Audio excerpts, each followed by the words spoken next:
திருச்சிற்றம்பலம். நேசம் நிறைந்த உள்ளத்தால் நீளம் நிறைந்த மணிகண்டத்து இசனடியார் பெருமையினை எல்லா உயரும் தொலையெடுத்து தேசமுய்ய திருத்தொண்ட தொகை முன்பணித்த திருவாலன் வாச மலர்மண் கழல் வணங்க வந்த பிறப்பை வணங்குவாம். தூக்கு சீர் திருத்தொண்ட தொகை விரி வாக்கினால் சொல்ல வல்ல பிரான் எங்கள் பாக்கிய பயனாம் பதிகுன்றைவாள் சேக்கிழாரடி சென்னியிருத்துவாம். எல்லாம் உள்ள எம்பெருமான் அருள்தரும் பன்னார்மொழியமுடன் அமர் திரு நனாவுடையாருடைய திருவடிகளை வணங்கி எம்பெருமக்கள் நாயன்மாருடைய பொன்னார் திருவடி தாமர்களை மனமொழி மெய்களாலை வணங்கி உரையாசிரி சிவகுணியாவுடைய திருவடிகளை நேரணைந்து அடியனுடைய ஞானாசிரிய பெருந்தகையார் விஜயமங்கல சொக்கழங்கையாவுடைய திருவடி தாமர்களை வணங்கி அடியார் பெருமக்களுடைய திருவடிகளை எல்லாம் வணங்கி அமைகின்றேன். அன்பார்ந்த சிவனேய செல்வர்களே, இன்று மார்கழி மாதம் பூராட நட்சத்திரம் எம்பெருமான் சாக்கிய நாயனார் குருபூசை திருநாள். சாக்கிய நாயனார் காஞ்சிபுரத்துக்கு அருகில் இருக்கக்கூடிய திரு சங்கமங்கை என்று சொல்லக்கூடிய பதியிலே வேளாளர் குலத்தில் அவதரித்த ஒரு பெருமகனார். அவர் உயிர்களிடத்திலே அன்பு கொண்டு அருள் கொண்டு ஒழுகி வந்தவர் என்று சொல்லி நமக்கு சரிதத்திலே அறிய முடிகிறது. அவர் காஞ்சி நகரிலே வந்து அவர் புத்த மதத்திலே நின்று பணி செய்து கொண்டிருந்தவர். அவர் புத்த மதத்திலே அந்த துவராடையோடு இருந்து அந்த புத்த மதத்தினுடைய வேடத்திலேயே இருந்து பெருமானை வழிபாடு செய்து திருவடிப்பேர் அடைந்த பெருமகனார். புத்த நூல்களெல்லாம் பயின்று அந்த புத்தரது சமய ஞானமும் சமணம் முதலாகிய ஏனைய புறச்சமய முடிவுகளாகிய ஞானங்களும் அறிந்து அதெல்லாம் பொருள் அல்ல, நம்முடைய சைவ சமயமே சிறந்தது, பெருமானை அடைவதற்குய்யும் வகை சைவ சமயமே, இந்த சைவத்திலே மட்டும்தான் செய்வினை, அதை செய்பவன், அந்த வினையின் பயன், அந்த வினையை சேர்ப்பவன் என்று சொல்லி 4 வகையான பொருள்களும் சைவ சமயத்திலே மட்டும்தான் இருக்கிறது.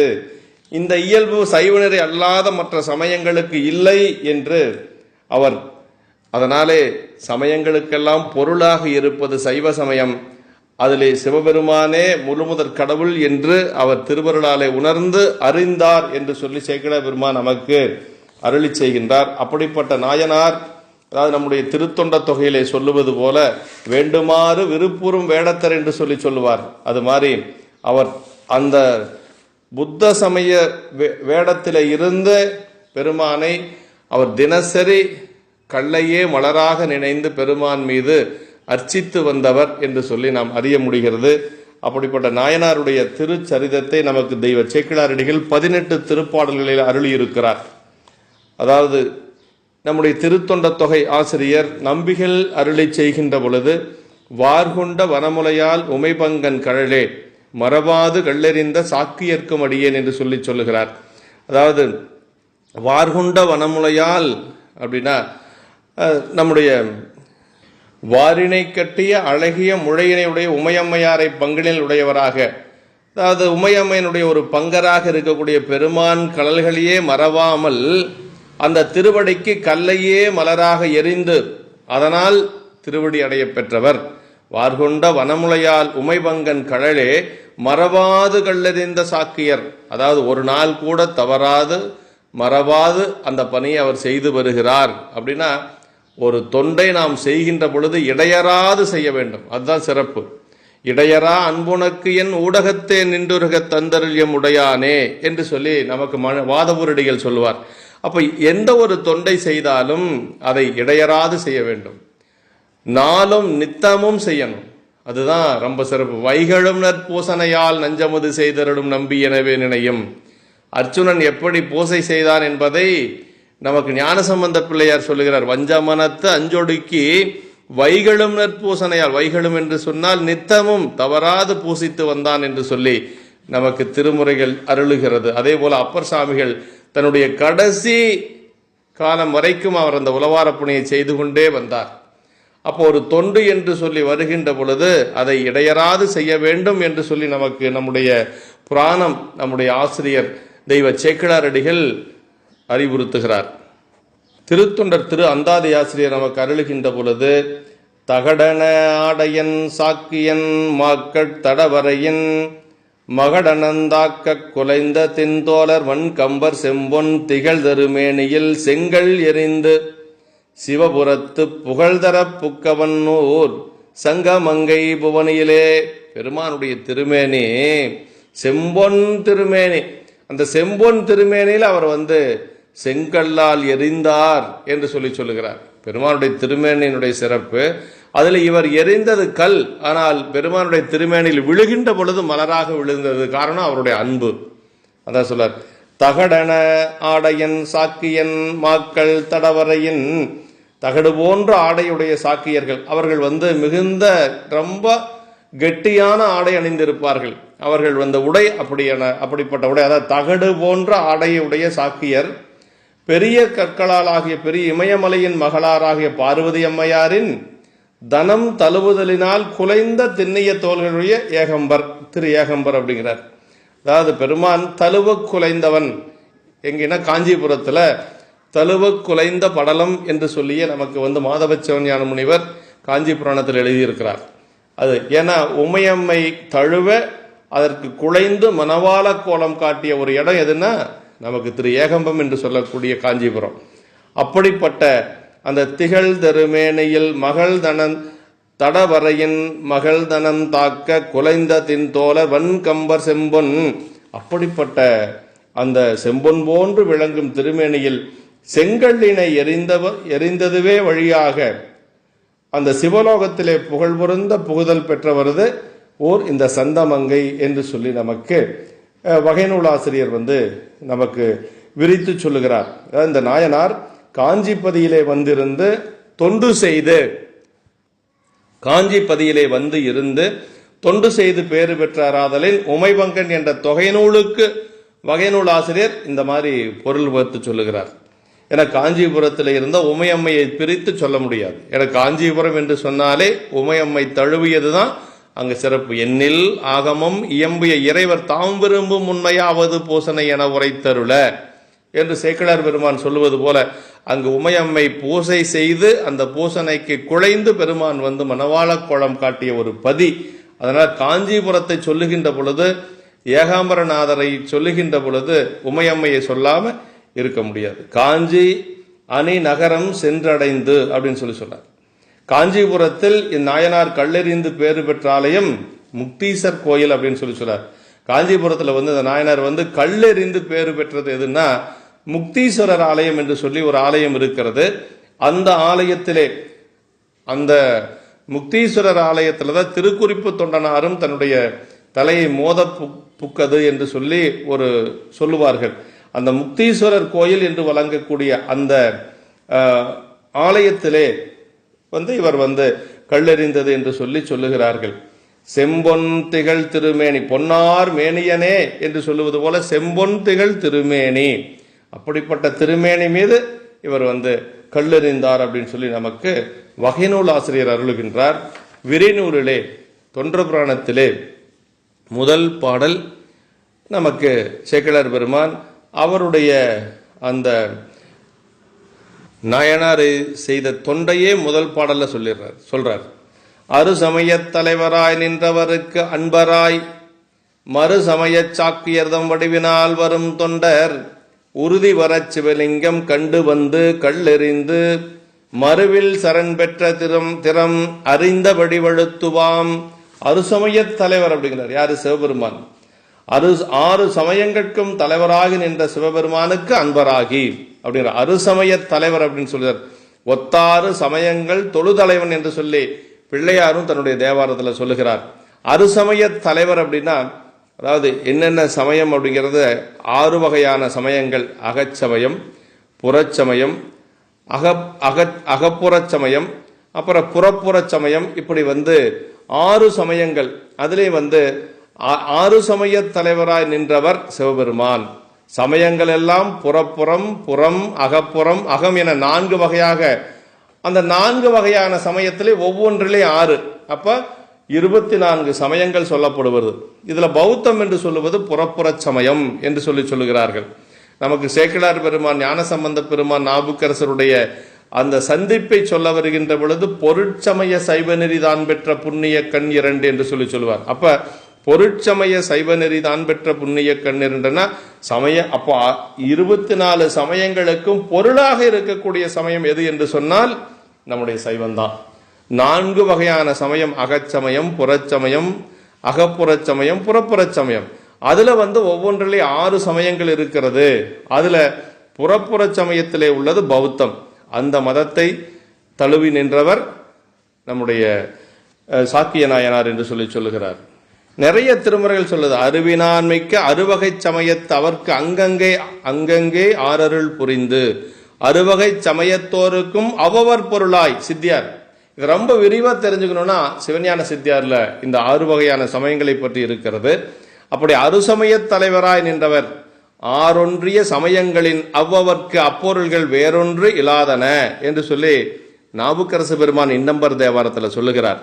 அப்ப 6 சமயங்களுக்குமே பொருளாக இருக்கக்கூடியது நம்முடைய சைவ சமயம் அப்படிங்கிறத நம்ம மனசுல வச்சுக்கணும். இதுல அகச்சமயம், அகப்புறச்சமயம், புறச்சமயம், புறப்புறச்சமயம் அப்படின்னு சொல்லி முடிவாகிய சித்தாந்த சைவத்திற்கும் இவற்றுக்கும் உள்ள வேறுபாடுகளும் இவை ஏன் சமயங்கள் என வகுக்கப்பட்டன என்ற நிலைகளும் அங்கங்கு நமக்கு சித்தியார்ல ரொம்ப விரிவாக சொல்லப்பட்டிருக்கிறது என்று சொல்லி, இப்படி அறுசமய தலைவராய் நின்றவருக்கு அன்பராய், 6 சமயங்களுக்கும் தலைவராக இருக்கக்கூடிய சிவபெருமானுக்கு அன்பராகவும் மறுசமய சாக்கியர்தம் வடிவினால் வரும் தொண்டர் அப்படின்னு சொல்லுகிறார். அதாவது புறச்சமய சாக்கியர்து வடிவினோடு வரும் தொண்டராகிய அந்த வருதலினாலே சிவலிங்கத்தினை கண்டு மகிழ்ந்து கல்லெறிந்து குற்ற நீக்கும் திருவடியினை பெற்ற தன்மையை அறிந்த அறிவினாலே துதிப்பு. ஏதோ அறிந்தபடி கொஞ்சம் சொல்றோம். இப்படித்தான் சேக்கிழார் பெருமான் சில சரிதங்களை சொல்லி இருக்கிறார்.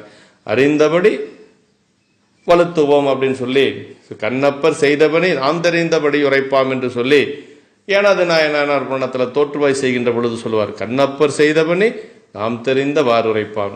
அப்படின்னா ஏதோ எனக்கு தெரிந்த அளவுக்கு சொல்லுகிறேன்கிறார். ஏன்னா நமக்கு பாயிரத்தில் அப்படித்தான் சொல்றார், அளவில்லாத பெருமையராகி அளவில்லா அடியார் புகழ் கூறுகேன், அளவு கூட உரைப்பரிதாயினும் அளவில் ஆசை துறப்ப அறகுவேன் என்று சொல்லுவார். அப்ப அடியாருடைய பெருமை என்று சொல்லுவது அளவிட்டு சொல்ல முடியாது, ஏதோ என்னுடைய ஒரு ஆர்வத்தினாலே நான் சொல்ல முற்படுகிறேன் என்று சொல்லி சேக்கிழார் பெருமான் சொல்லுகிறார். அதே மாதிரி இந்த இடத்துலையும் அப்படித்தான் சொல்றார், அறிந்தபடி வழுத்துவாம் என்று சொல்லுகிறார். அடுத்து இவர் அவதரித்த அந்த வேளாளர் குலத்தினுடைய பெருமையை சொல்லுகிறார். பல சரிதங்களை நம்ம இந்த தொண்டை நாட்டு வேளாளருடைய சரிதத்தை சிறப்பா சிந்திச்சிருக்கிறோம். தாளால திருச்சங்க மங்கையினில் தகவுடைய வேளாளர் குலத்துதித்தார் மிக பொருள் தெரிந்துணர்ந்து கேளாகி பள்ளியிற்கும் அருளுடையராய் கிழமி நீளாது பிறந்திருக்கும் நிலையொளி வேணென நிற்பார். தாளாளர் திருச்சங்க மங்கையினில் தகவுடைய வேளாளர் குலம்ங்கிறார். அதாவது திருச்சங்க மங்கை என்னும் பதியிலே தாளாண்மையுடையவர்களாய் வாழ்கின்ற வேளாளர் குலத்தில் அவதரித்தார். உண்மை பொருளினை தெரிந்தும் அதனை உணர்ந்தும் அன்புடையராயும் எல்லா உயிர்களிடத்தும் அருள் உடையவராயும் இணங்க ஒழுகி எல்லா உயிர்களிடத்திலுமே அருள் கொண்டு அவர் விளங்கினார். அந்த குலம் தாளாளர் குலம்னா தாளாண்மை மிக்கவர்கள் வேளாளர்கள். நம்முடைய பிள்ளையார் தேவாரத்திலையும் சொல்றார், அப்படி மேன்மையான அந்த குலத்திலே பிறந்தவர் அப்படின்னு. ஏன்னா உளவு தொழில் செய்வதனால இவர்கள் தாளாளராகிய வேளாளர்கள். இரவார் இறப்பார்க்கு ஒன்று ஈவர் கரவாது கை செய்து ஊன் மாலையவர் என்று சொல்லி உழுவார் உலகத்தாருக்கு ஆணி அகுதாற்றால் எழுவாரை எல்லாம் பொறுத்து என்று சொல்லி வள்ளுவ பெருந்தகை உளவு தொழில் செய்கின்றவர்களுக்கு உலகத்தாருக்கே ஆணி போன்றவர்கள் என்று சொல்லி நம்முடைய வள்ளுவ பெருந்தகையும் சொல்றார். அதனால வேளாளர்கள் மிகச்சிறந்தவர்கள் என்று சொல்லி நமக்கு பல இடங்கள்ல சொல்லப்பட்டிருக்கிறது.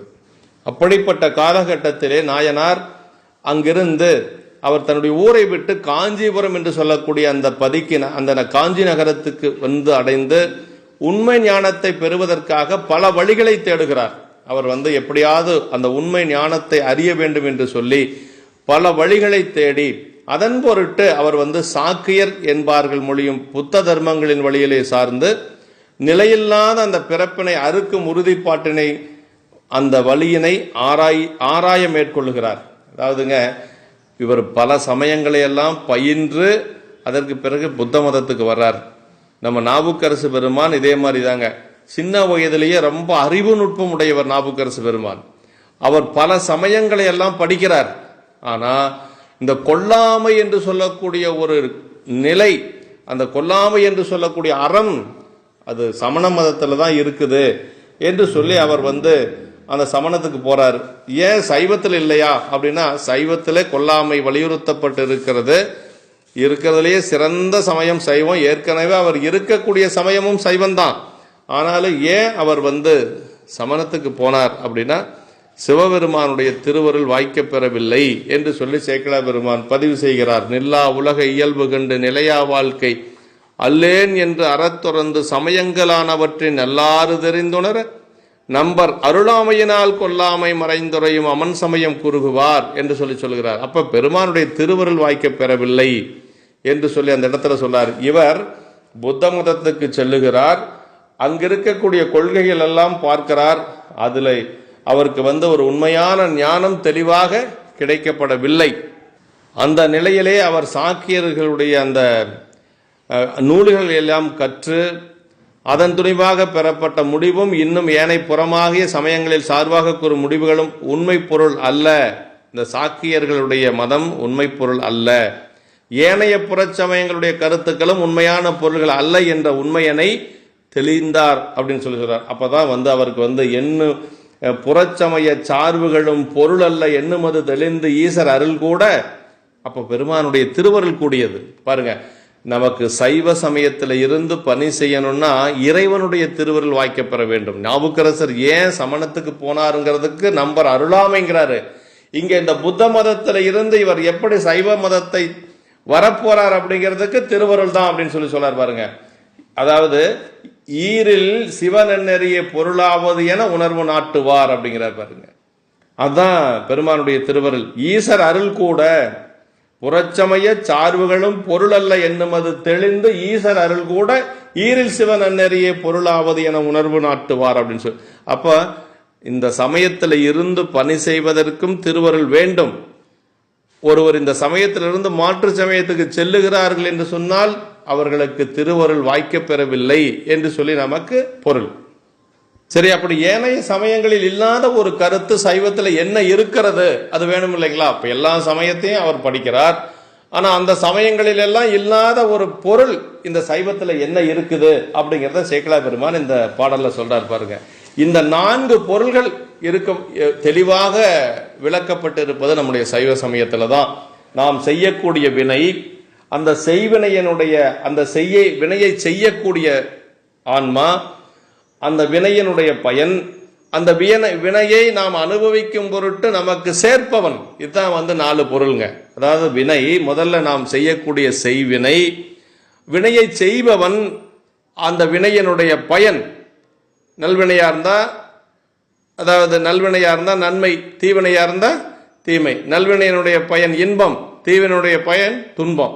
அந்த வினை, அந்த வினை தானே சேருமா அப்படின்னா அது சடப்பொருள், தானே சேராது. சமணருடைய கருத்து அந்த வினை தானே பற்றுங்கிறாங்க. அப்படி பற்றாது, அதை சேர்ப்பதற்கு ஒருவன் வேண்டும். அது யாரால முடியும்? வினையில் நீங்கியவன் தான் அந்த வினையினுடைய பயனை நமக்கு அளிக்க முடியும். வினையில் நீங்கியவன் யாருன்னா வினையே இல்லாத நின்மலனாக இருக்கக்கூடிய பெருமான் ஒருவன் தான். அதனால அந்த வினையினுடைய பயனை சேர்ப்பவன் சிவபெருமான். அதான் அந்த பாடல சொல்றார். செய்வினையும் செய்வானும் அதன் பயனும் சேர்ப்பானும் மெய் வகையால் 4ஆகும் விதித்த பொருள் எனக் கொண்டே இவ்வியல்பு சைவநெறி எல்லாவற்றுக்கு இல்லை என உய் வகையால் பொருள் சிவன் என்று அருளாலே உணர்ந்தறிந்தார். இதுதாங்க ரொம்ப முக்கியம். அவர் என்ன உணர்ந்தார் அப்படின்னா இதைத்தான் உணர்ந்தார். செய்யும் வினை, அப்புறம் அதன் பயன் ஒன்று, செய்பவனாகிய கர்த்தா, அந்த வினையனுடைய பயன், அதை ஊட்டுவானாகிய முதல்வன் என்று சொல்லி விதியினால் கிடைக்கும் பொருள்கள் 4ஆகும் என்று தெளிவு கொண்டு இந்த சிறப்பு இயல்பு சைவ நெறி அல்லாத ஏனைய நெறிகளுக்கு இல்லை என்று சொல்லி அவர் எப்படி உணர்ந்தார் அப்படின்னா உய்வகையால் பொருள் சிவன் என்று அருளாலே உணர்ந்தறிந்தார், திருவருளால் உணர்ந்தார். அதான் ரொம்ப முக்கியங்க. இப்ப எல்லாம் நம்ம எல்லாருமே அறிந்து கொள்ள முடியுமானா அந்த பொருள் சிவனே என்பதை இறைவனுடைய திருவருளாலே அறிந்து கொண்டார் அப்படின்னு சொல்றார். ஏனை எச்சமயத்தினருக்கும் இல்லாத சைவத்திற்கு மட்டும் உள்ளதாகிய ஒரு தனிச்சிறப்பு இந்த பாடல்ல அந்த 4 வகையான ஒரு செயலை சொல்லுகிறார். செய்வினை செய்வான், அதன் பயன் சேர்ப்பான் என்று சொல்லக்கூடியது. இது வேறு சமயங்களில் இப்படி கூறப்படவில்லை என்று சொல்வதுதான் சைவ சமயத்துக்கு இருக்கக்கூடிய தனிச்சிறப்பு. இப்படிப்பட்ட ஒரு சிறந்த ஒரு பொருள் சைவ சமயத்தினுடைய ஆணிபேராக இருக்கக்கூடியது இந்த பொருள் தான். இந்த பொருளை இன்று சாக்கியர் வாயிலாக வெளிப்பட வைத்து புராணத்தில் விளக்கிய தகுதியும் பெருமையும் உய்த்துணர்ந்து கழிக்கற்பாலது. பாருங்க, எத்தனையோ நம்ம சைவ சமயத்திலே ஆரம்பத்தில் இருந்து பணி செய்த பெருமக்கள் இருந்தாலும் அந்த சாக்கிய மதத்தில் இருந்து வந்தவருடைய ஒரு வரலாற்றை சொல்லுகின்ற பொழுது சேக்கிழார் பெருமான் இதை நமக்கு உணர வைப்பது, அதுதான் தெய்வ சேக்கிழார் பெருமானுடைய ஒரு தனிச்சிறப்பு என்று சொல்லுவது. இதுக்கு மேல விளக்கம் வேணும்னா சித்தியார்ல பரபக்கமோ அப்புறம் மாபாடியத்தில் அதற்கு விளக்கம் சிவஞான முனிவர் எழுதியிருக்கிறார். இதை விட ரொம்ப விரிவாக வேண்டும் என்று சொன்னால் நம்ம அங்கதான் பார்க்கணும். இப்படி முன்கூறியபடி விதித்த பொருள்கள் 4 கண்டு பொருள் நிச்சயம் செய்து ஞானமும் வீடும் அடைய வழிகாட்டும் இயல்பு அல்லவற்றுக்கு இல்லை அப்படின்னா வேறு சமயங்கள் எதுக்கும் இல்லை.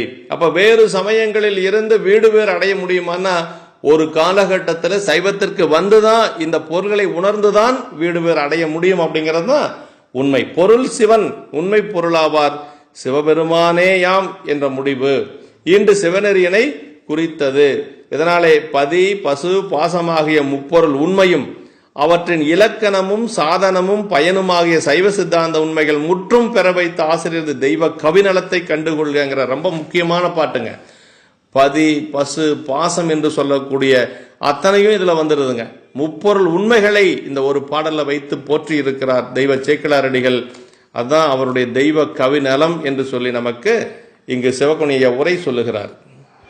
இப்ப இதை உண்மை பொருளை அறிந்து கொண்டார். அதற்கு பிறகு அவர் எப்படி பணி செய்தார் அப்படின்னா, அவர் இறைவன் மீது அன்பு வந்தது, பெருமானுக்கு தொண்டு செய்ய வேண்டும் என்று சொல்லி மனதிலே நினைத்தார். ஆனா தன்னுடைய வேடத்தை மறவாது இருக்கக்கூடிய வேடத்தில் நின்றபடியே பெருமானை வழிபாடு செய்தார். அதான் வேண்டுமாறு விருப்புறும் வேடத்தை தாண்டவ பெருமான் தனி தொண்டர்கள் என்று சொல்லி நமக்கு சேக்கிழார் பெருமான் திருக்கூட்ட சிறப்புலேயே சொன்னார்.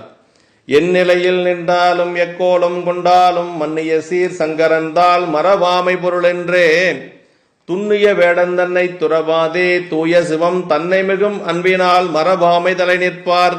என் நிலையில் நின்றாலும் எக்கோலம் கொண்டாலும் மன்னிய சீர் சங்கரந்தால் மறவாமை பொருள் என்று. அது எந்த நிலையில் ஒருவன் நின்றானாயினும் எந்த வேடத்தை கொண்டானாயினும் நிலை பெற்ற சிறப்பையுடைய சங்கரனுடைய திருவடியை மறவாதிருத்தலே உண்மையாகிய உறுதி பொருள் என்று துணிந்து எந்த நிலையில நின்னாலும் சரி, எந்த வேடத்தோடு இருந்தாலும் சரி, இறைவனுடைய திருவடியை மறவாது நிற்பதுதான் அந்த ஒரு நிலை. அந்த திருவடி மறவாதிருத்தலே உண்மையாகிய உறுதி பொருள் என்றே துணிந்து தாம் மேற்கொண்டதாகிய அந்த சாக்கிய வேடத்தை நீங்காமலே தூய்மை செய்யும் சிவலிங்க குறியனை மிக்க அன்பினாலே மறவாத நிலையினில் சிறந்து விளங்குவாராய் அப்படின்னா அவர் அந்த சிவலிங்க திருமேனியின் மீது மிகுந்த அன்போடு அவர் பணி செய்து வந்தார் என்று சொல்லி நமக்கு அருளுகின்றார். அடுத்த பாட்டில் சொல்ல பாருங்க. எல்லாம் உடைய ஈசனே இறைவன் என்ன அறியாதார் பொல்லா வேட சாக்கியரேயாகி புள்ளராகுவார் அல்லார் கண்டர் தமக்கிந்த அகிலமெல்லாம் ஆலென்ன வல்லார் இவர வேடத்தை மாற்றாது அன்பின் வழி நிற்பார் எல்லாமுடைய ஈசனே இறைவன் அப்படிங்கிற உலகம் எல்லாம் தமது வடிவமாக உடைய ஈசன் என்ற பதத்திற்கு வாட்சியமாகிய சிவபெருமானே முழு முதலாம் தலைவர் என்று உண்மை உணர மாட்டாதவர்களே அந்த பொல்லாங்கு தூய்க்கும் பொறியிலிகளாய் தமது வேடத்தினை அவனில் வேறு என்று கொண்டொழியும் சாக்கியர்களாகி புன்மையிலில் நின்றொழுகுவர் என்று சொல்லி அவர் என்ன செய்யறாருன்னா, அந்த சாக்கிய சமயத்தவர்கள் தங்கள் வேடத்தை மாற்றாமலே சிவன்பால் அன்பின் வழியிலே நின்று ஒழுகி வந்தார் அப்படின்னு சொல்றார். இந்த சிவலிங்க திருமேனியை பத்தி சொல்றார் பாருங்க. அதனுடைய திருமேனி, அந்த சிவலிங்க திருமேனி என்று சொல்லுவது அருவுருவ திருமேனி. இறைவனுக்கு 3 திருமேனிகள், அருவம், அருவுருவம், உருவம் என்று சொல்லி அந்த அருவுருவ திருமேனியுடைய சிறப்பை சொல்றார் இந்த பாடல்ல. காணாத அருவினுக்கும் உருவினுக்கும் காரணமாய் நீல் நாகம் அணிந்தார்க்கு நிகழ்குறியாம் சிவலிங்கம் நானாது நேடியமால் நான் முகனும் காண நடுச்சேனாரும் தளல் பிளம்பாய் தோன்றியது தெளிந்தாராய் காணாத அறிவினுக்கும் உருவினுக்கும் காரணமாம். கண்ணுக்கு புலப்படாத அருவத் திருமேனிக்கும் உருவத் திருமேனிக்கும் மூலமாகிய இருப்பிடம் அப்படின்னா அருவம், அதாவது உருவமே இல்லாதது, அதற்கடுத்தது அருவுருவம் என்று சொல்லக்கூடிய சிவலிங்க திருமேனி. அந்த அருவுருவத்திலிருந்து தோன்றுவதுதான் மாகேஸ்வர திருமேனிகள் என்று சொல்லக்கூடிய உருவத் திருமேனிகள். அப்ப ரெண்டுக்கும் காரணமாக இருப்பது இந்த அருவுருவத் திருமேனி என்று சொல்லுவது. அப்படி அந்த பாம்பினை, நீண்ட பாம்பை அணிந்த பெருமானை அறிந்து வழிவிடுவதற்கு சிறந்த அடையாளமாகிய குறியாக விளங்குவது சிவலிங்க வழிபாட்டிற்கு உகந்தது சிவலிங்க திருமேனி தான். ஞானமின்றி தேடிய மாலும் பிரமனும் காணும்படி அருளாலே அவர்கள் நடுவே விசும்பையும் பாதாளத்தையும் அலாவும் அனல் தூணாக தோன்றிய வடிவமே என்று சொல்லி, அதாவது அடிமுடி தேடிய வரலாறு என்று சொல்லி நாம படிச்சிருக்கிறோம் லிங்க புராண குறுந்தொகையில. அவங்க ஏன் 2 பேரும் பெருமானுடைய அடியும் முடியும் பார்க்க முடியவில்லை அப்படிங்கிறத நம்மளுக்கு அப்பர் சாமிகள் பாடியிருக்கிறார். அந்த அடிமுடி தேடிய அந்த ஒரு நிலை இந்த சிவலிங்க திருமேனி தான் அப்படின்னு சொல்லி சொல்றார். அதான் காணாத அறிவினுக்கும் உருவினுக்கும் காரணமாய் நீல்நாகம் அணிந்தார்க்கு நிகழ்குறியாம் சிவலிங்கம் என்று சொல்லி அந்த சிவலிங்க திருமேனுடைய சிறப்பு அவ்வளவு சிறப்பானது அப்படின்னு சொல்லி சொல்றார். அதாவது இந்த சிவலிங்க திருமேனி சதாசிவ திருமேனி அப்படின்னு சொல்லி சொல்லுவாங்க. உருமேனி தரித்து கொண்டது என்றெழும் உருவிறந்த அருமேனி அதுவும் கண்டோம் அருவுரு ஆனபோது திருமேனி உபயம் பெற்றோம் என்று சொல்லி சிவஞான சித்தியார்ல இந்த திருமேனியை பற்றி சொல்லுகிறது. காணாத அரு அப்படின்னா அருவுருவம், காண்பதற்கு முன்னைய நிலை, இந்த அருவுருவத்தை காண்பதற்கு முன்னைய நிலை அப்படின்னு சொல்லி சொல்றாரு. அருவினின்ற அருவுருவு தோன்ற அம்முறைய அருவுருவினின்று உருவம் தோன்றும் ஆதலின் இடையே நின்ற அருவுருவம் மேலுள்ள அருவ நிலையினையும் கீழுள்ள உருவ நிலையினையும் காட்டி நிற்கும் ஆதலின் காரணமாய் அப்படின்னு சொல்றது. சிவலிங்க திருமேனி இறைவன் அருவமாக இருக்கிறான் என்பதையும் இறைவன் உருவம் தாங்கி வருகிறான் என்பதையும், இதெல்லாம் எதற்குனா ஆன்மாக்களை உய்விக்கும் பொருட்டு. இது 2ஐயும் நமக்கு நினைவுபடுத்துவதுதான் இந்த அருவுருவ திருமேனி.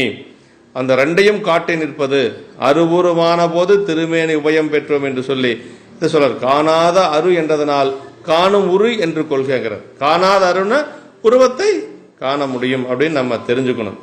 நாகமணிந்தாருக்கு நிகழ்குறியாம் சிவலிங்கம்னா குணம் குறி கடந்த பேருளியாக இறைவரை ஒரு குறியின்கண் வைத்து வழிபடும் பொருட்டு நிகழ்வது சிவலிங்கம் அப்படின்னு சொல்லி சொல்றார்.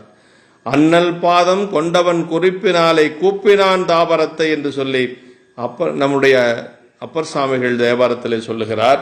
இப்படி தளல் பிளம்பாய் தோன்றியது இது சிவலிங்க திருமேனியாக இருந்த அந்த நிலையிலே நம்முடைய அடியும் முடியும் தேட திருமாலும் பிரமனும் அடிமுடி தேடி நின்றத செங்கனானும் பிரமனும் தம்முள்ளே எங்கும் தேடி திரிந்தவர் காண்கிறார் இங்குற்றேன் என்று லிங்கத்தே தோன்றினான் பொங்கு செஞ்சடை புண்ணிய மூர்த்தியே என்று சொல்லி அந்த லிங்க புராண குறுந்தொகையில் அப்பர் சாமிகள் அருளுகிறார். இப்ப இதுதான் வழிபாட்டுக்கு உரியது என்று தெரிந்து கொண்டார். ஆனா அதை வழிபாடு செய்ய வேண்டும். அப்ப தினசரி அந்த சிவலிங்க திருமேனி வழிபாடு செய்துதான் அதற்கு பிறகு உணவெடுப்பது அப்படிங்கிறது அவருக்கு தெரிஞ்சிருது. ஆனா எப்படி வழிபாடு செய்யணும் அப்படிங்கறத அவர் ஒரு நிலை வைத்திருக்கிறார்.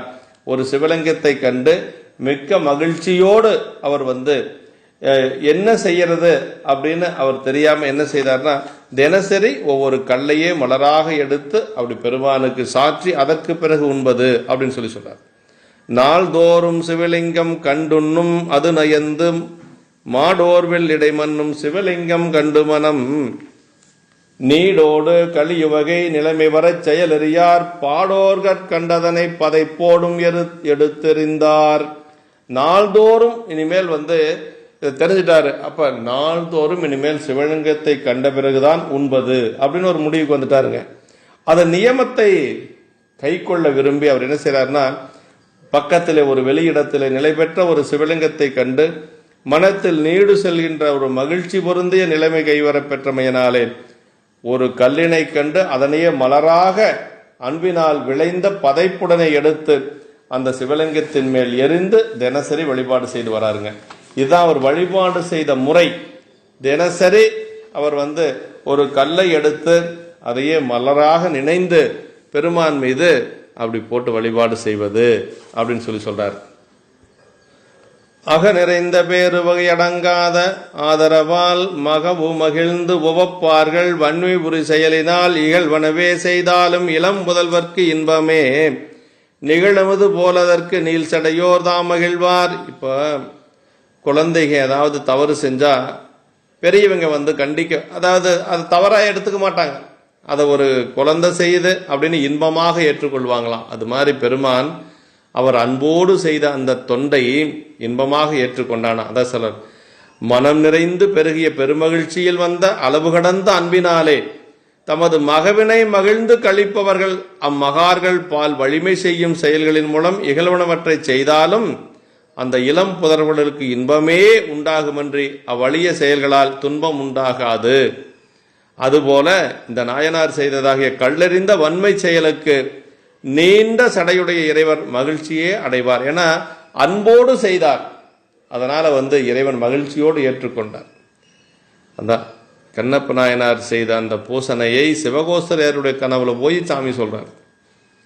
ஏன்னா அவர் என்ன செய்தார், வாயிலை கொண்டு வந்த உமிழ்நீரோடு கலந்த அந்த பொன்முகலை ஆற்றை மஞ்சனமாக ஊற்றினார். செருப்பணிந்த தன்னுடைய காலை பெருமானுடைய திருமுடியிலே வைத்து மலரை தள்ளினார். அப்புறம் நல்ல சுவையான கறிகளை, அந்த பன்றி கறிகளை, மிருகங்களுடைய கறிகளை எல்லாம் பெருமானுக்கு படைத்தார். ஆனால் அதையெல்லாம் சாமி எப்படி ஏற்றுட்டார்னா இது போலத்தான் அன்போடு ஏற்றுக்கொண்டார்.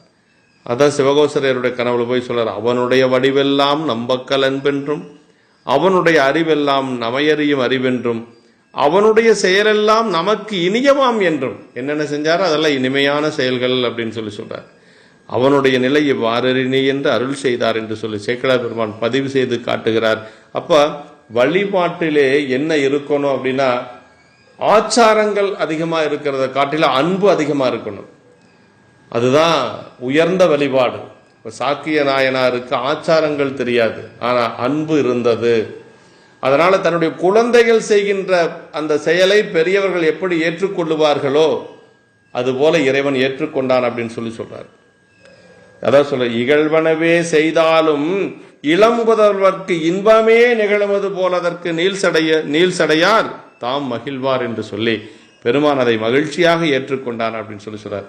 நாயனார் நீல் கழியுவகை மிக பதைப்போடும் கல்லறிந்த வலிந்த செயலுக்கு இறைவர் மகிழ்வார் ஆயினார் என்றதன் உண்மையினை இங்கு ஓமை முகத்தாலே சேக்கிழார் பெருமான் விளக்குகிறார். அதை எப்படி ஏற்றுக்கொண்டான் பெருமான் அப்படிங்கிறத. அல்ல என்ன சொல்றாருன்னா, கல்லறிந்த நாயனார் ஒரு இளம் புதல்வராகவும் இறைவர் அதற்கு மகிழும் தாய் தந்தையாகவும் வைத்து இந்த பாடல சொல்லியிருக்கிறாருங்க.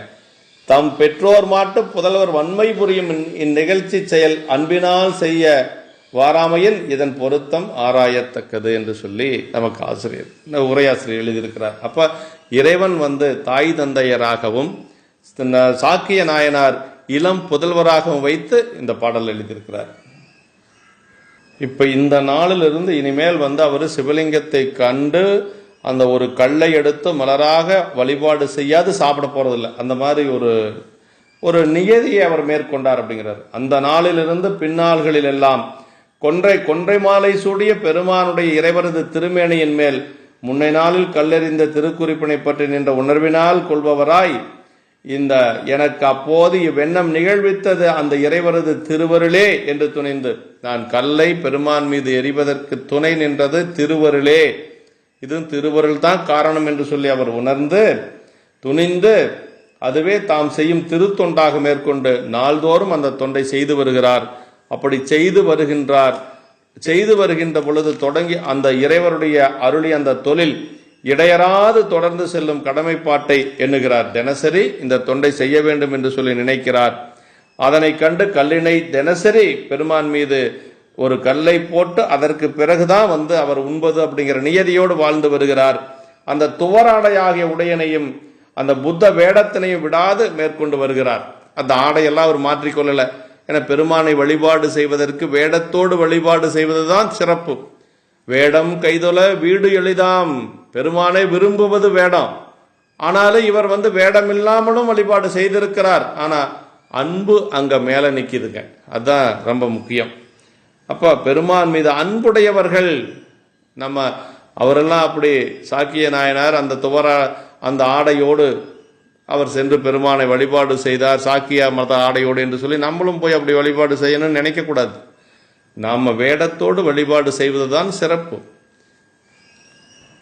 மெய்யன்புடனே எழுந்த வினை தூயவர்க்கு மண்ணுமிகு பூசனையாம் அன்பு நெறி வழக்கினால் இப்படி செய்து கொண்டு வருகிறார். நாள்தோறும் இந்த பொருந்திய மெய்யன்பு காரணமாக தொடங்கி அதுவே ஆறாக செய்த செயல் தூயவராகிய பெருமானுக்கு நிலை பெற்ற சிறப்புமிக்க பூசனையாகும். பாருங்க, அன்போடு செய்ததனால அதுவே நிலை பெற்ற ஒரு பூசனையாக மாறியது அப்படின்னு சொல்றார். தூயவர் சிவபெருமான் எப்படிப்பட்டவர்? இயல்பாகவே பாசங்களில் நீங்கியவர், தூய்மையை செய்பவர் அப்படிங்கிறார். தூயவர் அப்படின்னு சொல்லி இந்த பாடல்ல தூயவர்க்கு மண்ணுமிகு பூசனையாம் அன்பு நெறி வழக்கினால் அப்படின்னா நாமெல்லாம் பாசம் இருந்து பின்னாடி நீங்க போறோம். அவரு இயல்பாகவே பாசங்களில் நீங்கியவர், தூய்மையை செய்பவர் அப்படின்னு. வினை தூய்மையற்றதாயினும் அத்தன்மையினை போக்கி தூய்மை செய்து ஏற்றுக்கொள்ளக்கூடியவர் அப்படிங்கிறார். தொண்டர் நிலை பூசனையே அன்பு வழக்கினால் அப்படின்னு சொல்றார். இப்போ இந்த பாடல்ல சொல்றார் பாருங்க, கண்ணப்ப நாயனாருடைய செயலையும் சாக்கிய நாயனாருடைய அன்பான இந்த ரெண்டு அன்பு வழிபாட்டையும் பொருத்தி காட்டுறார் சேக்கிழார் பெருமான் இந்த பாட்டில். கல்லாலே எறிந்ததுவும் அன்பான படிகானில் வில்வேடர் செருப்படியும் திருமுடியின் மேவிற்றால் நல்லார் மற்றவர் செய்ய அன்பாலே நயந்ததனை அல்லாதார் கல்லென்பார் அரணார்க்கு அகுது அலராமால். கல்லாலே எறிந்த உதவும் அன்பான படிகானில் கல்லினாலே எறிந்த நாயனாருடைய செயலை அன்பினால் செய்யும் திருத்தொண்டே ஆயின தன்மையினை ஆராய்ந்தால், அதாவது அதுக்கு உதாரணம் சொல்றார், வில்வேடர் செருப்படியும் திருமுடியின் மேவிற்றால். இப்ப சொன்னோம் இல்லைங்களா, கண்ணப்ப நாயனாருடைய அந்த செருப்படியும் இறைவரது திருமுடியில் பொருந்த பெற்றதாயின தன்மை கண்டோம் ஆதலின். அப்ப இது ரெண்டையும் வைத்து பார்த்தோம் என்று சொன்னால், நல்லவராகிய மற்ற அச்சாக்கிய நாயனார் அன்பினாலே விரும்பிய செய்கையினை அல்லாதவர்கள் அவர் எறிந்தது கல் என்று சொல்லுவார். அல்லாதவர்கள்னா இறைவன் மீது அன்பில்லாதவர்கள் அவர் எறிந்தது கல் என்று சொல்லுவார்கள். அரணாருக்கு அது அலராம், அப்படி சிவபெருமானுக்கு அகுது அலரே ஆகும் என்று சொல்லி அன்பு நெறியிலே வாராதவர்கள் தான் அதை கல் என்று சொல்லுவார்கள். ஆனா இறைவன் அதனை அன்பு வழியிலே நின்று அவருடைய பூசனையை ஏற்றுக்கொண்டார், அது மலராக ஏற்றுக்கொண்டான் என்று சொல்லி அதற்கு உதாரணமாக கண்ணப்ப நாயனாருடைய செயலையும் இங்கு ஒப்பிட்டு நமக்கு நம்முடைய, அதாவது இந்த செயலை நாம் தவறானது என்று நாம் புரிந்து கொள்ளக்கூடாது, அதற்கு ஒரு உதாரணம் இருக்கிறது என்று சொல்லி இந்த நாயனாருடைய சரிதமும் நாம் ஏற்றுக்கொள்ளக்கூடியதே அப்படிங்கிறத நாம் நிரூபிப்பதற்காக பாருங்க, சேக்கிழார் பெருமான் கண்ணப்பருடைய பூசனையை இங்க கொண்டு வந்து சேர்க்க நினைவூட்டுகிறார். வேற ஒன்றும் இல்லை, இதுக்கு முன்னாடி இப்படி ஒருத்தர் அன்பு வழிபாடு செய்திருக்கிறார் அப்படிங்கிறத நாம் அறிந்து கொள்ள வேண்டும் என்று சொல்லி சேக்கிழார் பெருமான் சொல்றார். வில்வேடர் செருப்படியும் திருமுடியின் மேவிற்றால். செருப்பு கால தூக்கி தலைமையில வச்சத அவர் என்ன சொல்றாரு சிவபெருமான், அவனுடைய செயலெல்லாம் நமக்கினியவாம் என்றும். பெருமானுடைய திருவாக்கு, சேக்கிழார் பெருமான் இப்படி சாமி சொன்னார்னு சொல்றார், இறைவனுடைய திருவாக்கு. அப்ப அடியார்கள் இறைவன் மீது அன்போடு வழிபாடு செய்வதை இறைவன் ஏற்றுக்கொள்ளுகிறான். இளைத்தனர் நாயனார் என்று ஈண்டச் சென்று எய்தி விற்பின். அந்த சிவலிங்க திருமணியை பார்த்து பெருமானை இழைத்து போயிட்டாரேன்னு வருந்தியவர் கண்ணப்பனார். இப்படி செய்து வருகின்ற பொழுது ஒரு நாள் மறந்து விடுகிறார். உணவு உண்ண செல்லுகிறார். உணவு உண்பதற்கு அமர்ந்ததற்கு பிறகு நினைவு வருகிறது. அதற்கு பிறகு எழுந்து அந்த பணியை செய்கிறார். அதான் அந்த பாட்டில் சொல்றார், அங்கொரு நாள் அருளாலே அயர்ந்துண்ண புகுகின்றார் எங்கள் பிரான் தன எரியாது அயர்த்தேன் யான் என எழுந்து பொங்கியதோர் காதலுடன் மிக விரைந்து புறப்பட்டு வெங்கரியின் உரிபுனைந்தார் திருமுன்பு மேவினார். அந்நியதி ஒழுக்கத்திலே ஒரு நாள் திருவருளினாலே மறந்து உண்ணத் தொடங்குகின்றார். அப்படியே ஒரு நாள் மறந்து உண்ணத் தொடங்குகிறார். சாப்பிட போறார், உட்கார்ந்துட்டார் சாப்பிட்றதுக்கு. அதுவும் திருவருள் தாங்கிறார். அப்ப திருவருள் இல்லாம ஒன்றும் இல்லைங்க. நாம் இறைவனை நினைப்பதும் திருவருளாலே, அவனை மறப்பதும் திருவருளாலே. அதுதான் அயர்ந்ததும் திருவருளால் அப்படிங்கிறார். மீண்டும் நினைவு வந்ததும் திருவருளால. அப்ப திருவருள் இல்லாம ஒண்ணுமே இல்லைங்க. சைவ சமயத்துக்கு நாம் வர்றதுக்கு திருவருள் வேண்டும். சைவ சமயத்திலே இருந்து பணி செய்வதற்கும் திருவருள் வேண்டும். சைவ சமயத்தில் இல்லாத ஒருத்தர் வெளியில போறாங்கன்னா அவங்களுக்கு திருவருள் இல்லை என்று பொருள். அப்போ எல்லாமே அருளாலே நடக்கிறது என்று சொல்லி நம்ம ஒரு நிலைப்பாட்டுக்கு வரணும். அதான் அந்த ஒழுக்கத்திலே ஒரு நாள் திருவருளினாலே மறந்து உண்ணத் தொடங்குகிறார். எமது பெருமானை கல்லறிந்து வழிபடாது யான் மறந்தேனே என்று உண்ணாது எழுந்து எங்கள் பிரான் தனையறியாத அயர்த்தேன் யான் என எழுந்து அங்கொரு நாள் அருளாலே அயர்ந்துண்ண புகுகின்றார். எங்கள் பிரான் தனையறியாது அயர்த்தேன் யான் என எழுந்து பொங்கியதோர் காதலுடன் மிக விரைந்து புறப்பட்டு வெங்கரியின் உரிபுனைந்தார் திரு முன்பு மேவினார். அப்படி அது யானையனுடைய தோலை உரித்து போர்த்திய பெருமான் முன்பாக சென்றடைந்தார் அப்படின்னு சொல்றார் பாருங்க. அப்படியே மரப்பித்து பெயர் தோன்றும் நாடுவித்து அப்படின்னு சொல்லி திருவாசகம் சொல்லுவது போல உணவுண்ண தொடங்குகிறார். அந்த நிலையில் அந்த நாயனார் இறைவன் மீது கொண்ட ஒரு அயரா அன்பினராதலின் அயத்திற்கு ஏது கூறுவாராய் அருளால் என்றார். அப்படின்னா அயராத அன்புடையவர் நாயனார் பெருமான் மீது. ஆனா அயர்த்தது என்ன காரணம்னா அருளால் அப்படின்னு சொல்லி சொன்னாருங்க. உண்பதன் முன் மலர்பறைத்திட்டு உண்ணாராகில் அப்பர் சாமி தேவாரம். திருநாம மஞ்சளுத்தும் செப்பாராகில் தீவன்னர் திருமுருகால் பேசாராகில் ஒரு காலம் திருக்கோயில் சூழாராகில் உண்பதன் முன் மலர்பறித்திட்டு உண்ணாராகில். அப்ப தவம் செய்வோர் மலர்பறிப்ப அப்படின்னு சொல்லி பெரியவங்க சொல்றாங்க. அப்ப தவம் செஞ்சிருந்தா தான் பெருமானை மலராலே வழிபாடு செய்ய முடியும். உண்பதற்கு முன்பாக ஒரு மலரை எடுத்து பெருமானுக்கு ஈட்ட பிறகே நாம் உண்ண வேண்டும். அது ஒரு கொள்கையாக வைத்துக் கொள்ள வேண்டும். இப்ப நாயனார் அதுதான் செய்திருக்கிறார். உண்பதன் முன் மலர்பறித்திட்டு உண்ணாராகில் அப்படின்னு சொல்லி சொல்றார். அயர்த்ததும் அருளாலே மறந்ததும் அருளாலே அப்படின்னு சொல்லி சொல்றாரு. காணும் கண்ணுக்கு காட்டு முடம் போல் காண உள்ளத்தை கண்டு காட்டலின் அயரா அன்பின் அரண்கலல் செலுமே சிவஞான போதம் நமக்கு. இப்ப அந்த மறவாத நிலையையும் இறைவன் தான் கொடுக்க வேண்டும். இந்த அயர்த்ததும் பெருமானுடைய திருவருளே என்று சொல்லி இந்த பாட்டில் சொல்றார். கொண்டதொருகள் எடுத்து குறிகூடும் வகையறிய உண்டி வினை ஒளிந்து ஒளித்தஞ்சி ஓடி வரும் வேட்கையோடும் கண்டருளும் கண்ணுதலார் கருணை ஒளி திருநோக்கால் தொண்டரெதிர் நெடுவிசம்பில் துணைவியொடும் தோன்றுவார். வேகமா ஓடி வருகிறார். அடடா மறந்துட்டுமே என்று சொல்லி பெருமானை வழிபாடு கல்லெறிவதற்கு வேகமா ஓடி வர்றார். வருகின்றவருக்கு பெருமான் தேவியோடு காட்சி கொடுக்கிறார். அதான் சொல்றார். அங்கு கிடைத்து எடுத்து கொண்டதாக ஒரு கல்லினை குறிகூடும் வகையினாலே அவர் எரிய கல்லை எடுத்துக்கொண்டு பெருமானை வழிபாடு செய்வதற்கு ஓடி வருகிறார். வருகின்ற பொழுது உணவுண்ணும் வினையனையும் ஒழித்து அச்சத்தோடும் ஓடி வரும் பெருவிருப்பத்தோடும் அவரை கண்டு அருள். அவர் சாப்பிட உட்கார்ந்தாச்சுங்க. அந்த சாப்பிடாம ஒரு கல்லை தூக்கிட்டு பெருமானுக்கு போடணும்னு வரார். அப்படி வருகின்ற பொழுது பெருமான் அருள் புரிகின்ற நுதலில் கண்ணுடைய இறைவர் அருள் புரியும் திருநோக்கத்தோடு அப்படிங்கிறார். அதாவதுங்க கண்டருளும் கண்ணுதலார் கருணை ஒளி திருநோக்கால் பெருமான் அப்படியே அந்த பெருமானுடைய திருநோக்கம் அவர் மீது படுகிறது. அதுதான் ரொம்ப முக்கியங்க. நம்ம என்னதான் இறைவனை பார்த்தாலும் இறைவனுடைய திருநோக்கம் நம்ம மேல படணும். கண்ணப்ப நாயனார் புராணத்துல சொல்றார். சென்றவர் காணா முன்னே திங்கள் சேர் சடையார் நோக்க தங்கிய பவத்தின் முன்னை சார்பு விட்டு அகல நீங்க பொங்கிய பவத்தின் முன்னை சார்பு விட்டு அகல நீங்க அன்பில் பெருவுருவமானார் அப்படின்னு சொல்லி சொல்றார். அதாவது சென்றவர் காணா முன்னே திங்கள் சேர் சடையார் நோக்க தங்கிய பவத்தின் முன்னை சார்பு விட்டு அகல நீங்கி பொங்கிய ஒளியின் நீழல் பொறிவில் அன்புருவமானார்னு கண்ணப்ப நாயனார் புராணத்தில் சொல்றார். அப்ப இவர் பார்ப்பதற்கு முன்பாகவே காலத்தினாதர் கண்ணப்பரை பார்த்துட்டாரு. அந்த பல இதுவரைக்கும் எத்தனை பிறப்புகள் இருந்ததோ அத்தனை பிறப்பினுடைய வினைகளும் நீங்கியது. அப்ப இப்ப எப்படி இருக்காரு? அன்பே உருவமாக இருக்கிறார் கண்ணப்பர். இப்ப இவருக்கு அதே தான் செய்யுது. கண்டருளும் கண்ணுதலார் கருணை ஒளி திருநோக்கால் அவருடைய பெருமானுடைய திருநோக்கம் அவர் மீது பட்டு விட்டது. பட்ட உடனேயே எல்லாம் போயிருச்சு. தொண்டரெதிர் நெடுவிசும்பில் துணவியடும் தோன்றுவார். அதாவது நமக்கு பாசம் நீங்கியாச்சுன்னா அடுத்து என்ன தெரியுங்களா? இறைவனுடைய அருட்காட்சி தான், இறைவனுடைய திருவருள் காட்சி தான் நமக்கு. இப்ப நாயனாருக்கு அந்த காட்சி கிடைக்கிறது. அப்படியே துணைவியோடும் தோன்றுவார். பெருமான் இடபத்தின் மீது உமையம்மையோடு காட்சி கொடுக்கிறார். அந்த நுதலில் கண்ணுடைய இறைவர் அருள் புளியும் திருநோக்கத்துடனே அத்திருத்தொண்டர் எதிரே நீண்ட வானிலே கண்ணே தமது துணைவியாக உமையம்மையோடு தோன்றினார்கள்.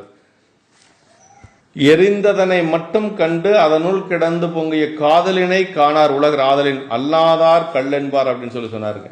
அவர் எரிந்தது கல் அப்படிங்கிறது தான் அந்த உலகத்தார்களுக்கு தெரிந்தது. அதுக்குள்ள அன்பு இருக்கிறது என்பது அவர்களாலே அறிந்து கொள்ள முடியவில்லை அப்படின்னு சொல்றாருங்க. இப்ப நாயனாருக்கு அருட்காட்சி கொடுக்கிற அஞ்சி ஓடி வந்தார், அஞ்சி ஓடி வரும் இந்த உலகில் அதாவது மறந்துட்டுமே கல்லெறியாது விட்டுவிட்டமே என்று சொல்லி அஞ்சி ஓடி வந்தார் அப்படின்னு சொல்றார். இலைக்கும் வினை பயன் சூழ்ந்த இப்பிறவி கொடும் சூழல் நின்றும் பிழைக்கும் இறைவன் திருப்படியாக புகலிடம் நோக்கி ஓடி வருதல் பக்குவ முதிர்ச்சியினை காட்டும். இதாங்க பாருங்க, சாப்பிட்றத கூட விட்டுட்டு ஓடி வரார்னா அதுதான் அந்த பக்குவ முதிர்ச்சி, இறைவனுடைய திருவடி சேரக்கூடிய நேரம் வந்து விட்டது அப்படிங்கிறத இது காட்டுகிறது. இறைவன் அருள் காட்சி கொடுக்கிறார். அந்த அருள் காட்சி கொடுத்து பெருமான் நாயனாருக்கு அருள் செய்கிறார். மழ விடைமேல் எழுந்தருளி வந்ததொரு செயலாலே கடலடைந்த திருத்தொண்டர் கண்டு கரம் குவித்திரைஞ்சி விள அருள் நோக்களித்து அருளிமிக்க சிவலோகத்தில் பழ அழிமை பாங்கருளி பரமர் எழுந்தருளினார்.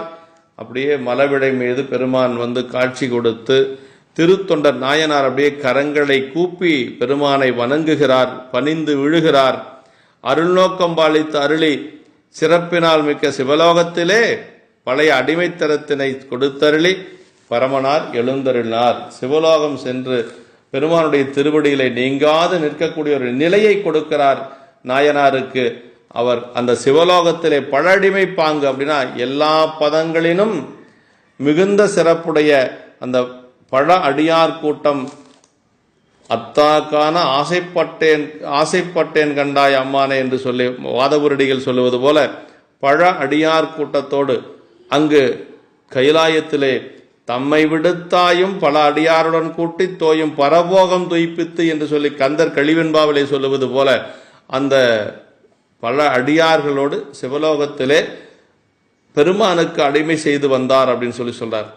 தம்மை விடுத்தாயும் பழைய அடியாருடன் கூட்டி தோயும் பரபோகம் துய்ப்பித்து என்று சொல்லி கந்தர் கழிவென்பாவிலே நமக்கு குமரகுருபரர் சொல்லுவது போல அவர் அந்த நிலையை அடைய பெற்றார் என்று சொல்லுகிறார்.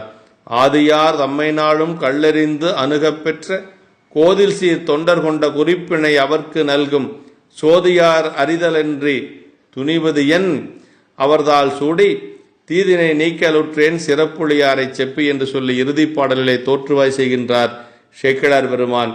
நாள்தோறும் கல்லெறிந்து ஆதி முதல்வராகிய பெருமானை அணுகப் பெற்ற குற்றமில்லையாகிய சிறப்புடைய தொண்டராகிய சாக்கிய நாயனார். அப்படின்னா அவர் கல்லெறிந்ததுனால அவர் மீது ஏதாவது குற்றம் இருக்கிறதா அப்படின்னா அப்படி அல்ல.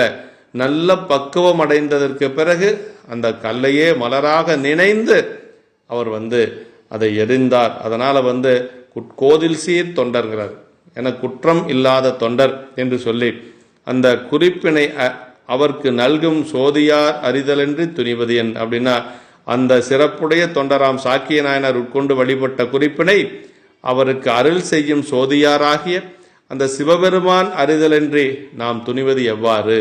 அப்ப அவர் எந்த அளவுக்கு இறைவன் மீது அன்பு வைத்து அந்த கல்லை எறிந்தார் அப்படிங்கிறத சிவபெருமானால மட்டும்தான் அறிய முடியும். நாம முழுமையாக அதை அறிந்து கொள்ள முடியாது என்று சொல்லி எவ்வாறு என்று சொல்லுகிறார். அப்படிப்பட்ட அவர் திருவடிகளை சிறைமேல் வைத்துக்கொண்டு அந்த திருவடியின் துணை கொண்டு சிறப்புளியாரது சரிதத்தை கூறப்புகுகின்றோம் என்று சொல்லி அடுத்த சரிதற்கு தோற்றுவாய் செய்கின்றார். அதாவதுங்க இதுல நமக்கு எரிபத்த நாயனார் புகழ்ச்சோழ நாயனார் போனத்தில் சொல்வார், 2 பேரும் எவ்வளவு அன்பு வைத்திருந்தார்கள் அப்படிங்கிறத சிவபெருமானை தவிர யாரும் அறிந்து கொள்ள முடியாதான். என புகழ்ச்சோழரும் எரிபத்தரும் அவ்வளவு அன்புடையவர்கள். ஆளுடை தொண்டர் செய்த ஆண்மையும் தம்மை கொள்ள வாளினை கொடுத்திருந்த வளவனார் பெருமைதானும் நாளும் மற்றவர்க்கு நல்கும் நம்பர்தாம் அளக்கில் அன்றி நீளும் இத்தொண்டின் நீர்மை யாரறிந்து அளக்க வல்லார் என்று சொல்லி அந்த சரியத்தில் கேட்கிறாருங்க. அப்படி இறைவன் அடியார்கள் மீது வைத்திருக்கக்கூடிய அன்பு, அடியார்கள் இறைவன் மீது வைத்திருக்கக்கூடிய அன்பு, ஒவ்வொரு அடியார்களும் அடியார்கள் மீது வைத்திருக்கக்கூடிய அன்பு, இதையெல்லாம் நாம் யாரும் அளந்து சொல்ல முடியாது. அது அவரவர்களுக்கு மட்டும்தான் தெரியும் என்று சொல்லி சேக்கிழார் பெருமான் பல இடங்களில் சொல்லியிருக்கிறார். அது ஒன்று எரிபத்த நாயனாருடைய புராணம். ஆளுடை தொண்டர் செய்த ஆண்மையும் தம்மை கொள்ள வாளினை கொடுத்திருந்த வளவனார் பெருமைதானும் நாளும் மற்றவர்க்கரும் நம்பர்தாம் அலக்கிலன்றி நீளும் அத்தொன்றின் நீர்மை யாரறிந்து அளக்க வல்லார் என்று சொல்லி கேட்பது போல நம்முடைய நாயன்மார்கள் எந்த தொண்டை செய்து வந்தாலும் இறைவனிடத்திலே அயரா அன்போடு செய்து வந்தார்கள். அந்த அயரா அன்பே அவர்களுக்கு பெருமானுடைய திருவடி எய்துவதற்கு காரணமாக இருந்தது என்று சொல்லி வழிபாடு செய்வதற்கு வேடம் ஒரு தடை இல்லை.